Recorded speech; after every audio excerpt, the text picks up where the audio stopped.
This is a photo capturing the captain's final moment in the plane crash. His hand can still be seen resting on the control panel until the very last moment. In the closing days of 2024, South Korea was engulfed in grief due to the largest aviation disaster in its history. The death toll in the plane crash reached 179 people. Tragically, the bodies were so badly disfigured that the police spent considerable time assembling the remains before returning them to their families. After the incident, extensive investigations with a large police force were launched. Eventually, investigators released findings based on the Cockpit Voice Recorder. What happened in the cockpit during the final 2 minutes before the crash, and how did the two flight attendants miraculously survive? Stay tuned as every detail about the abnormalities surrounding the accident will be revealed in this video. Notably, allegations that President Yoon Suk-yeol brought bad luck to South Korea are also addressed. Before diving into the details, don't forget to subscribe to our channel and turn on notifications so you won't miss our most exciting videos. Around 9:00 a.m. on December 29, 2024, Jeju Air Flight 2216 departing from Suvarnabhumi International Airport in Thailand was scheduled to land at Muan International Airport, but unexpectedly crashed. The aircraft suddenly experienced landing gear failure and attempted a belly landing. As a result, it veered off the runway, collided with a reinforced concrete structure, and exploded. There were a total of 181 people on board. However, only 2 crew members survived, while all 179 others perished on the spot. The plane involved in the accident was a Boeing 737-800.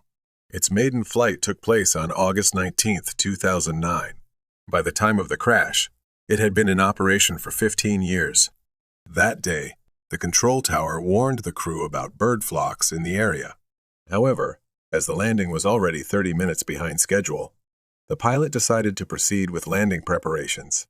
However, 2 minutes after announcing the decision to land, at 8:59 in the morning, the pilot reported a bird strike and declared an emergency situation for the aircraft. At that point, the captain informed Muan International Airport's control tower that they would abort the first landing attempt and circle in the air to prepare for a second attempt. However, in reality, the pilot didn't have sufficient time for a full circle. Instead, just 1 minute later, the veteran pilot with nearly 7,000 flight hours headed for the runway. Finally, 4 minutes after declaring the emergency, at 9:03 in the morning, the Jeju airplane crashed into a concrete pillar, exploded, and erupted into a fiery ball. Most of the passengers on board were South Koreans returning home after their Christmas holiday in Thailand. This crash marked the worst aviation disaster in South Korea's history and the deadliest global aviation disaster since Lion Air Flight 610 in 2018. A police investigation was promptly launched to determine the cause and accountability for the Jeju Air passenger plane disaster. The investigation explored various raised suspicions. 3 notable aspects were the aircraft's operation, the airline's maintenance, and the infrastructure involved. Based on these factors, direct and indirect responsibilities for the crash will be determined by examining whether there was negligence or illegal activity by the airline. According to the Jeonnam Police Agency on the 3rd, police simultaneously searched 3 locations, including Muan Airport and Jeju Air's offices in Seoul and Busan. Police stated that their focus would be on determining the exact situation at the time of the crash. They reviewed the sequence of events through communication records between air traffic controllers and the flight crew. Additionally, data collected from the ground and video footage of the crash landing were also analyzed by police. The cause of the disrupted communication between the ground control center and the pilot is also being investigated by the police. Numerous government agencies are investigating the Jeju Air disaster and have taken a step closer to uncovering the truth about the incident. It is reported that the audio recordings of the 2 pilots' voices inside the cockpit prior to the crash have been decoded, revealing the tense conversations between them. In a recent press conference, South Korea's Ministry of Land, Infrastructure, and Transport announced that it has completed converting data extracted from the Cockpit Voice Recorder (CVR) into a standard audio file. CVR stands for Cockpit Voice Recorder. It is a device that records the voices of individuals present in the cockpit.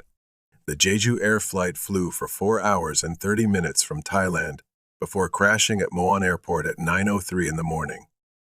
The CVR captured the cockpit conversation of the two pilots during the 2 hours leading up to the crash. The Accident Investigation Committee of South Korea's Ministry of Land, Infrastructure, and Transport analyzed the incident by comparing the recovered audio files with other related data. Previously, the investigation committee secured all communication records from the Air Traffic Control Center at Muan Airport and interviewed air traffic controllers present at the time of the disaster. The conversations of the pilots decoded from the CVR serve as crucial clues to what transpired during the 2 tense minutes from the second landing attempt until the crash occurred. The Ministry of Land, Infrastructure, and Transport stated that communication unexpectedly broke down after the pilot declared an emergency and air traffic control granted landing permission. According to audio recordings from the CVR, although the pilots couldn't contact air traffic control for assistance, the captain attempted to reassure the copilot and held onto the control panel until the last moment. On the 3rd, the investigative team for the Jeju Air passenger plane crash held a briefing to update the victims' families on the progress of the investigation. The meeting was held on the 2nd floor of Muan International Airport. On that day, 3 officials from the investigation committee appeared before the victims' families. The head investigator stated that the investigation is divided into 12 phases based on international standards and domestic laws. He added that they are currently in Phase 4, with the next phase to begin soon. The investigation committee is preparing to release recordings of interviews with air traffic controllers and drone footage of the crash site. The head of the investigation committee emphasized that since this is a large-scale accident with many victims, the investigation will be treated as a top priority. He assured the public that the investigation process would be conducted transparently to ensure their right to know. After the meeting, a family member of a victim inquired whether the contents of the black box could be handed over privately to the grieving families. In response, the investigation committee stated that they would decide whether to release the recordings containing cockpit conversations based on the situation. Beyond investigating communication abnormalities between the cockpit pilots and air traffic controllers, investigators are also focusing on whether the plane experienced any malfunctions prior to the bird strike. The Ministry of Land, Infrastructure, and Transport explained that even in the event of a bird strike during a routine flight, it is unusual for all 3 landing gears to encounter issues. Therefore, the police suspect that not only the bird strike, an external factor, caused the crash, but also that the aircraft itself might have had underlying issues. At the time of the crash, the plane's deceleration system was not functioning properly. Additionally, the device designed to increase friction between the ground and the plane's underside after touchdown was also disabled. Investigators are particularly scrutinizing the aircraft's history of malfunctions. Although details of this investigation are classified, it is known that the plane had experienced issues in the past. If the aircraft maintenance was not carried out in compliance with regulations, it will be unavoidable for Jeju Air's management to face penalties. Moreover, the police are also focusing on allegations that the concrete structure on the runway contributed to the high number of fatalities. Numerous experts, both domestic and international, have pointed out that the concrete pillar at the end of the runway played a pivotal role in causing South Korea's worst aviation disaster, leaving only 2 out of 181 people on board alive. Accidents involving takeoffs and landings are common, but the fatality rate can be minimized if obstacles outside the runway do not cause severe damage to the aircraft. However, experts believe that the presence of a concrete structure at the end of the runway was a significant factor in the death toll reaching 179 in the Jeju air crash. The police are conducting a wide-ranging investigation, including examining whether any regulatory violations led to the construction of the concrete pillar and if any illegal activity occurred during its design. Depending on the findings of the investigation, many experts predict a blame game among the parties involved in this aviation accident. While officials are racing to investigate the crash, analysts have raised the question of what transpired during the 4 minutes from when the pilot reported the bird strike to the moment of the crash. Wang Ho-won, president of the Korean Aviation Security Association, questioned why did the pilot rush to land so quickly. Mr. Huang stated that when pilots plan a belly landing, they typically extend time and release additional fuel in the air to give ground staff time to prepare for the emergency. However, according to Mr. Huang, the Jeju air pilot seemed to decide there wasn't enough time.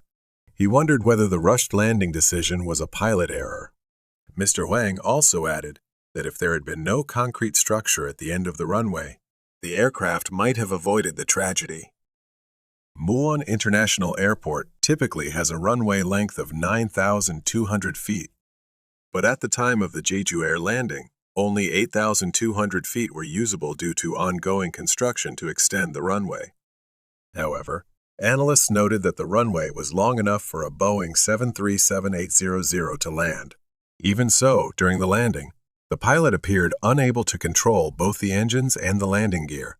Paik Sung-ju, a professor at Korea Open Cyber University, stated that engine failure does not necessarily correlate with landing gear issues. In the case of the Jeju air crash, Professor Paik suggested that both problems seem to have occurred simultaneously, leading the pilot to opt for an emergency landing. Experts continue to speculate about the true cause of the horrific crash, questioning whether it was a technical failure or human negligence. Currently, a screenshot from a video capturing the Jeju airplane belly landing before colliding with the concrete structure and bursting into flames is circulating on social media. The image depicts the captain reaching for the overhead control panel in the cockpit. In the final moment before the collision, his hand remained on the control panel.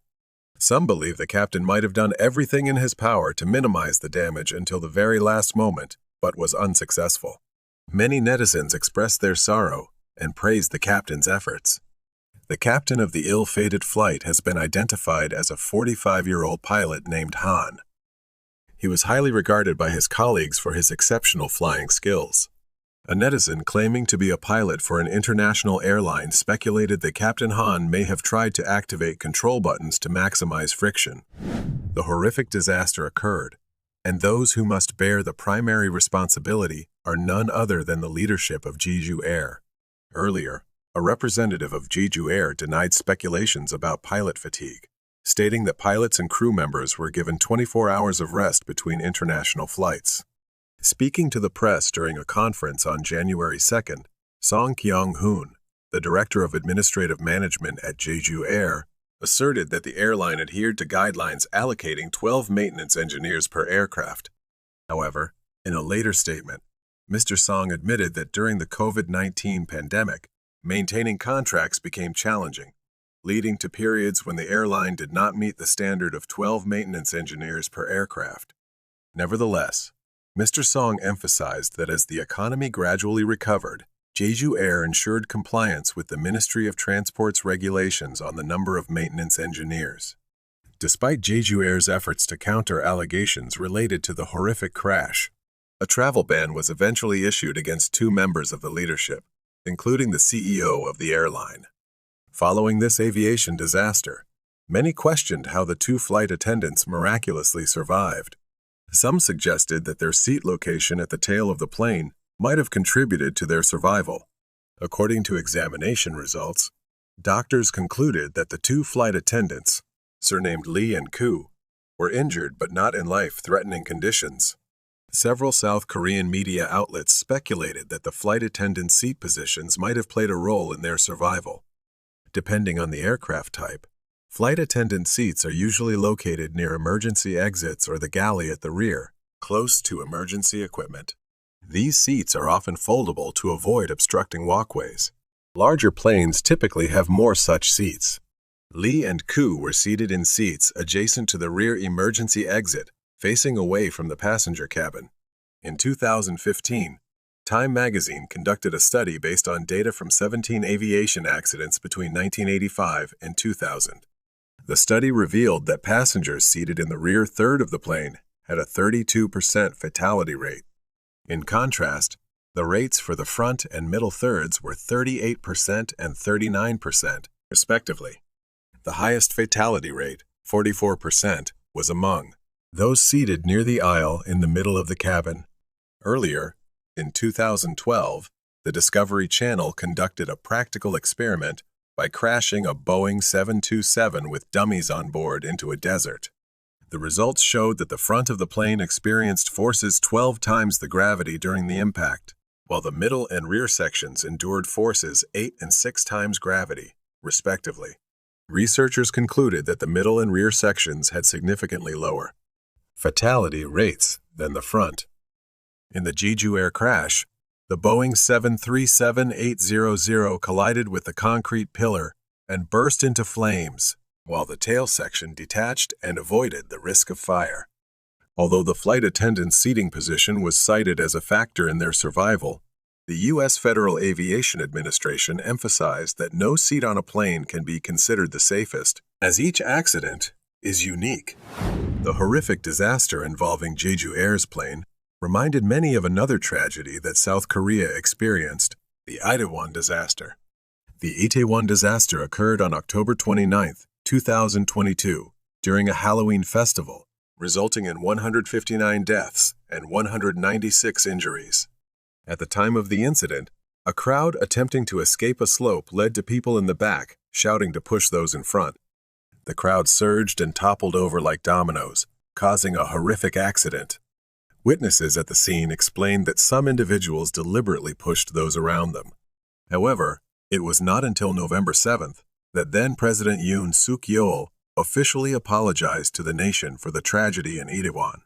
At the time, Mr. Yoon emphasized that the government must take responsibility for the consequences of the disaster and pledged to do everything possible to prevent a recurrence.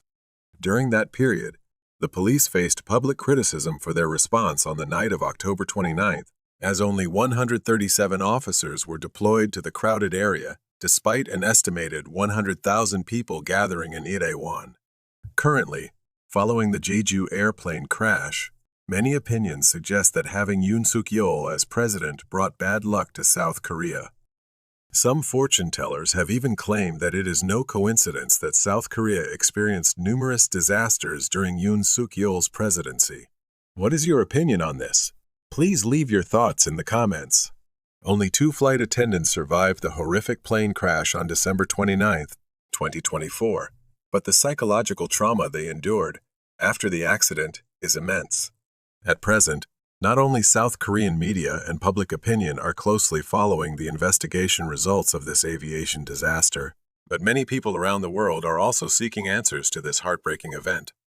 We will provide updates as soon as new information becomes available. Thank you for watching until the end of the video. Don't forget to hit the like button and subscribe to catch more exciting news on our channel. See you in the next video.